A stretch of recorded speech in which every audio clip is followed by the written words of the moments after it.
Olá, tudo bem com vocês? O tema da aula de hoje é conjuntos ainda. Veremos igualdade, tipos, subconjuntos e conjunto das partes. Igualdade entre conjuntos. Dois ou mais conjuntos são iguais se eles possuem os mesmos elementos. Exemplo: o conjunto U é o conjunto de elementos x, tal que x é número par primo positivo. Qual que é o único número par primo positivo? É o 2. Então, é um conjunto de elemento 2. O conjunto S é um conjunto x que pertence aos reais, tal que 4x menos 8 é igual a zero. A propriedade é um cálculo matemático, onde o elemento do meu conjunto é a solução desse cálculo matemático. E a solução é o 2. Logo, como U e S têm os mesmos elementos, eles são considerados dois conjuntos iguais. Atenção! A repetição de elementos não altera o conjunto. Assim, olha lá, eu posso colocar elementos escritos várias vezes, como o C, que foi escrito 3 vezes, e o E, que foi escrito 2 vezes, que continua sendo igual ao conjunto escrito de uma forma mais simplificada. Então, concluímos que escrever o elemento várias vezes dentro do conjunto não tem valor nenhum. Segundo, a ordem dos elementos não altera o conjunto. Assim, se eu bagunçar os elementos dentro do conjunto, não vai fazer diferença nenhuma. Não transformarei esse conjunto em outro conjunto. Então, o conjunto das letras G, O, L, que forma a palavra Go, é igual ao conjunto de letras L, O, G, O, que forma a palavra logo. Mudando a ordem não faz diferença nenhuma, nem a quantidade. Mesma coisa acontece com Fiat e fatia. E por que eu sei que todos eles são conjuntos? Porque eles estão representados entre chaves. Tipos de conjuntos. Conjunto unitário é aquele que apresenta um único elemento.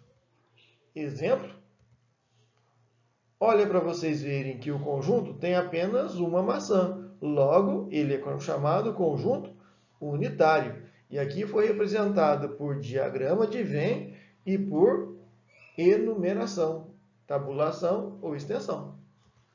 Conjunto vazio é aquele que não apresenta elemento algum e é representado por chaves vazias ou pela bolinha cortada.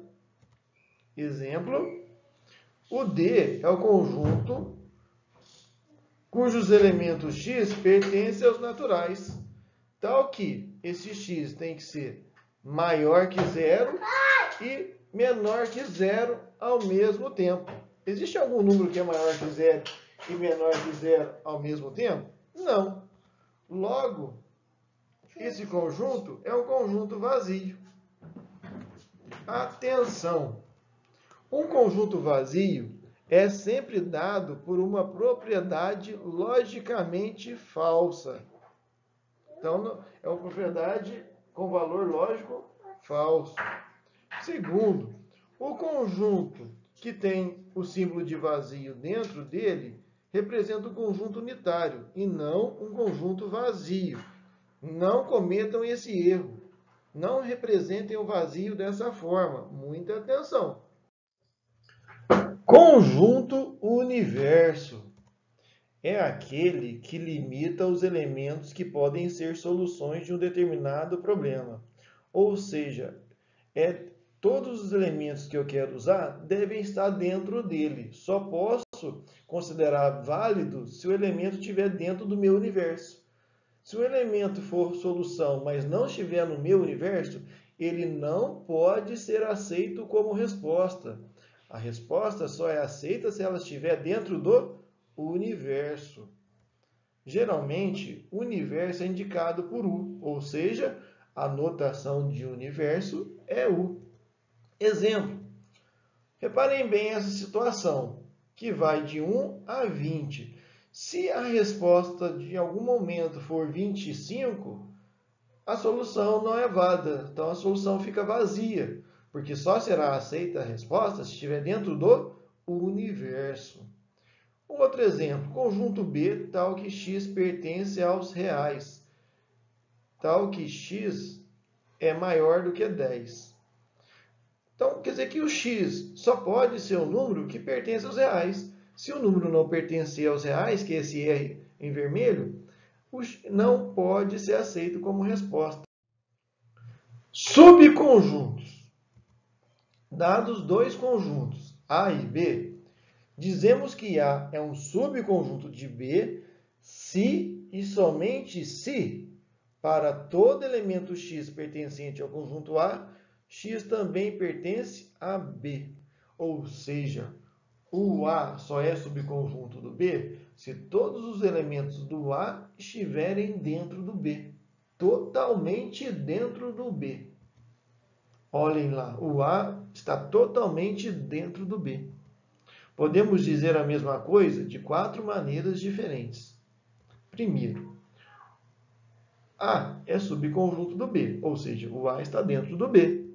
Segundo, A é parte de B, então o A está dentro do B.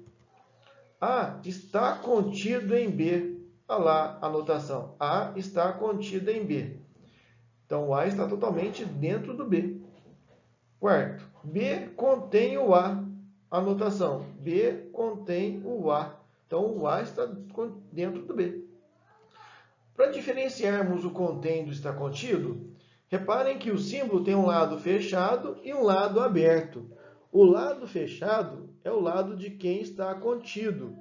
E o lado aberto é o lado de quem contém. Uma visão básica disso é a água e a garrafa. A garrafa contém a água e a água está contida na garrafa.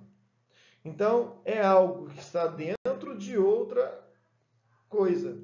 É a noção de estar contido e contém. Conjunto das partes.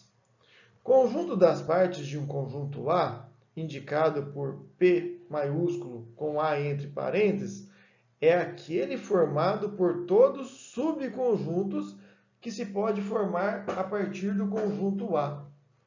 Então, o número de elementos da parte de A é dado por 2 elevado a n, sendo n o número de elementos de A. Por que 2? Porque quando eu vou formar subconjuntos, eu tenho sempre duas opções. Quais são elas? Ou ponho o elemento dentro do subconjunto, ou não ponho o elemento dentro do subconjunto. Então, as duas opções é pôr ou não pôr. Então, isso tem a ver com o princípio de contagem, pôr ou não pôr. Por isso que é sempre 2 elevado a n. Exemplo. Escreva todos os subconjuntos do conjunto A, que é o conjunto que tem os elementos 0, 5, 7 e 9. O subconjunto com nenhum elemento é o conjunto vazio. Lembrando que o vazio é sempre subconjunto de qualquer outro conjunto. Subconjuntos com um elemento estão aí. Com 2 elementos, com 3 elementos, com 4 elementos, que é o máximo possível. Se vocês contarem, vocês verão que são 16 subconjuntos. E como o conjunto A tinha 4 elementos, é o mesmo que 2 elevado a 4, que é igual a 16. Tudo bem? Atenção! Importantíssimo! O símbolo pertence relaciona elemento e conjunto. Isso é uma condição de uso. Você só pode usar o símbolo pertence em situações que relacionam elemento e conjunto nessa ordem. O símbolo contém e está contido relaciona dois conjuntos. Condição de uso também. Só pode usar o símbolo para relacionar conjunto com conjunto. Assim, dizemos que o 1 pertence ao conjunto 0, 1, 2, 3, porque o 1 é elemento e o outro é conjunto. E que o conjunto de elemento 1 está contido no conjunto 0, 1, 2, 3. Então, muita atenção no uso do pertence e do contém está contido.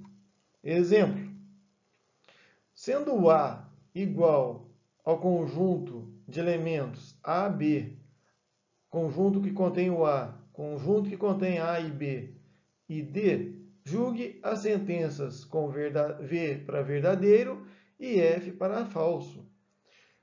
Dica: será elemento se ele estiver evidenciado perfeitamente lá dentro.